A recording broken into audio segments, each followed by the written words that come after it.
Right, so Israel and the disarmament of Hezbollah. Netanyahu's bunch are stamping their tiny feet over this issue, even as they continue to attack Lebanon and continue to occupy at least 5 sites in the south of the country. But the question of who controls the weapons in Lebanon, Hezbollah or the state, has long been framed by Hawkish US administration mouthpieces as a matter of terrorism versus legitimacy. As in, are they held by Hezbollah or by the Lebanese state? When the truth is, it's always been both in the simplest sense. But the reality of this picture going forwards is becoming more complicated, as the US senses the time might be right to push to see full Hezbollah disarmament, a massive win for Israel as this would be.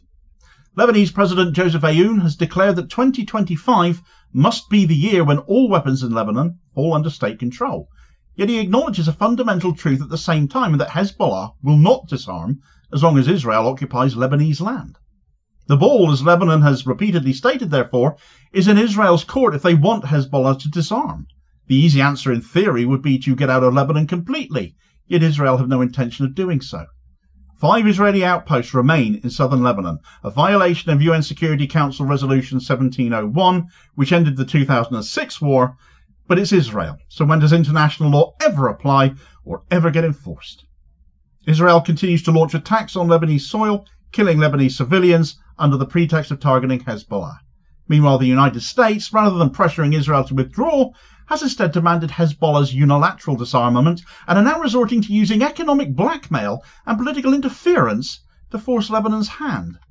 This is not a neutral peace process, or even one that benefits Lebanon despite Lebanese territory being what is involved here. It is a US-Israeli strategy to dismantle resistance, weaken Lebanon's sovereignty, and ensure Israel's military dominance in the region. While Israel occupies Lebanese land and bombs its villages, Washington insists that Hezbollah must lay down its arms first, and as you can imagine, that's not gone down too well at all. Right, so Lebanese President Joseph Aoun has expressed a commitment to bringing all weapons under state control, Lebanese state control, by the end of 2025. But this is a pretty big ask when Israel is still attacking them and occupying territory in the south of the country, still taking lives, still destroying infrastructure, given Hezbollah's critical role in Lebanon, both political and militant as it is. And it's easy to forget where Hezbollah came from, of course, but we all ought to be more mindful of that, given who is committing the atrocities in Lebanon right now, of course. Hezbollah emerged in 1982 as a response to Israeli invasions of Lebanon at that time, and at the same time an absence of a strong central authority in Lebanon. They are, as I've said in a number of videos previously, a monster of Israel's own making, if you like, just as Hamas is. And over the years, it has positioned itself as a defender of Lebanese sovereignty, particularly in the face of Israeli aggression, having been part of successive Lebanese governments for a number of years now. Just like Hamas, they are part of the legitimate government of Lebanon, just as Hamas is the legitimate government of the Gaza Strip. Hezbollah maintains that its armed resistance, however, remains necessary due to the threat Israel poses to their borders, an argument that the presence of the UN peacekeeping force UNIFIL in and of itself, just the fact UNIFIL exists and has done for as long as it has, seems to very much bear out their point here.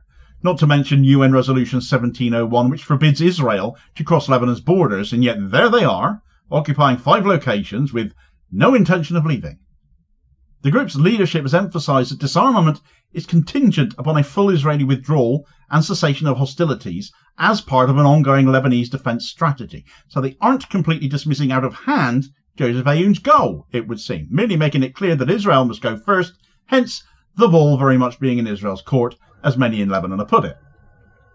Now, Israel's retention of 5 military outposts in southern Lebanon, despite claims of withdrawal, is a very clear violation of international law and a significant obstacle to peace, and that Hezbollah disarmament for those interested in seeing that happen.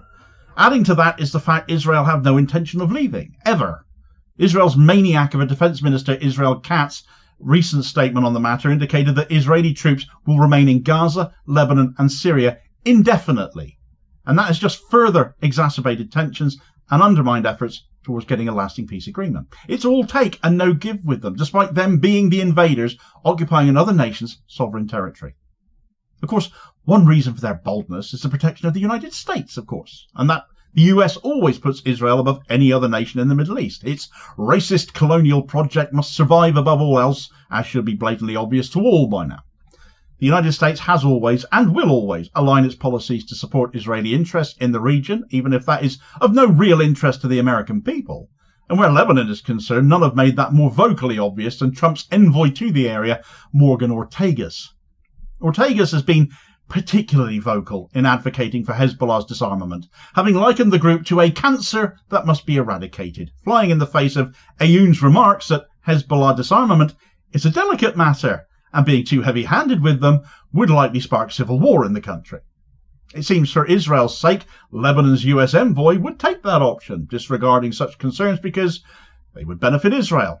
Destabilizing another neighboring state, even if it's the one their envoy to, would suit them just fine. And the legitimate security concerns of various groups within Lebanon, well, who cares about them?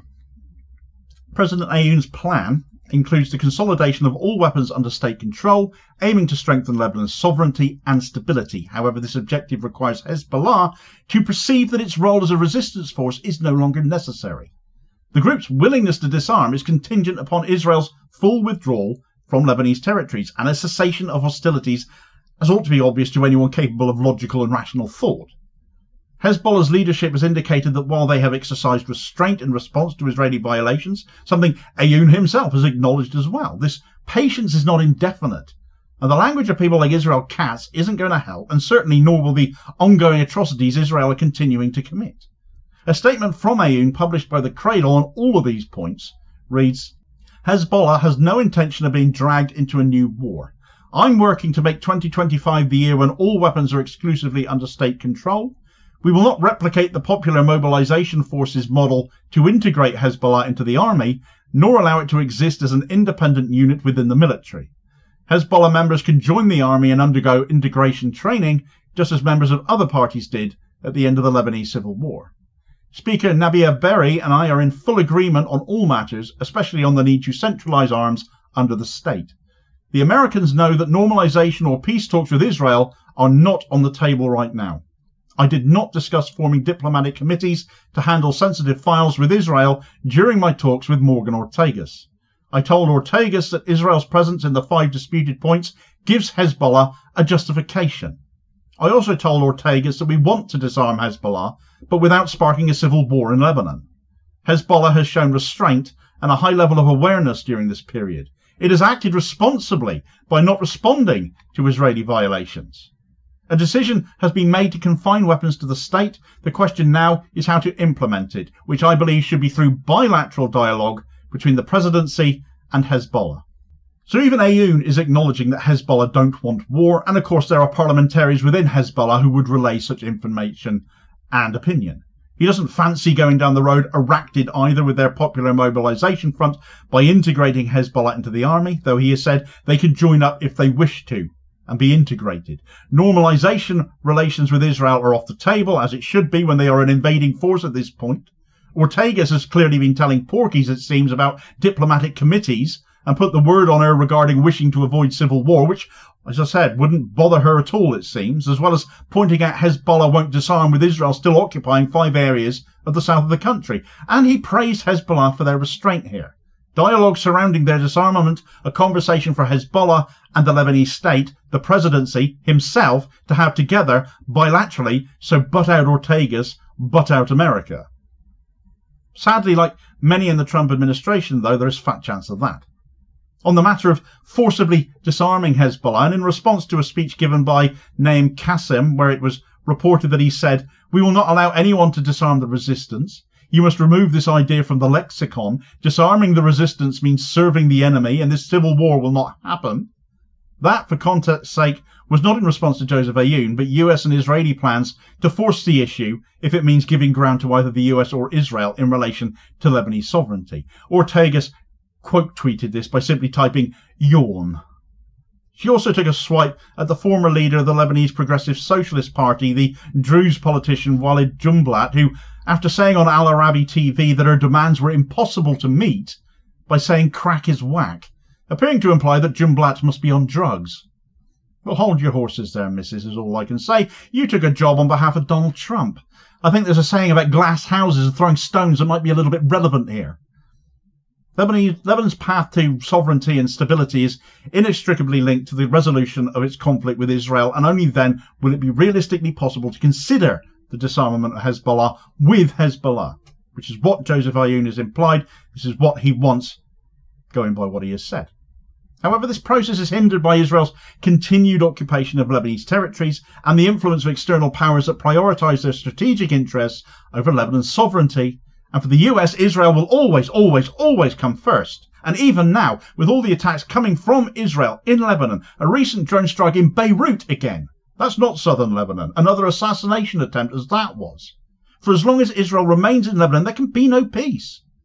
Yet even now, the US acts against them, having placed a veto on other Gulf states, blocking them from offering Lebanon financial aid to rebuild until they've got their way for Israel's benefit. Economic blackmail, as that would appear to be. I personally cannot see what benefit there is to Lebanon right now in continuing dialogue with the likes of people like Morgan Ortagus, who is insulting and clearly backing Israel over Lebanon's interests, who isn't interested in Lebanon in the slightest, yet isolated as Hezbollah are from their allies now, thanks to things like Syria's fall and the Israeli invasion of southern Lebanon. It's a nation that appears to be caught between a rock and a hard place, and without support from other Gulf states, which is being blocked by the US, is it realistic to believe Hezbollah will not take arms again in due course?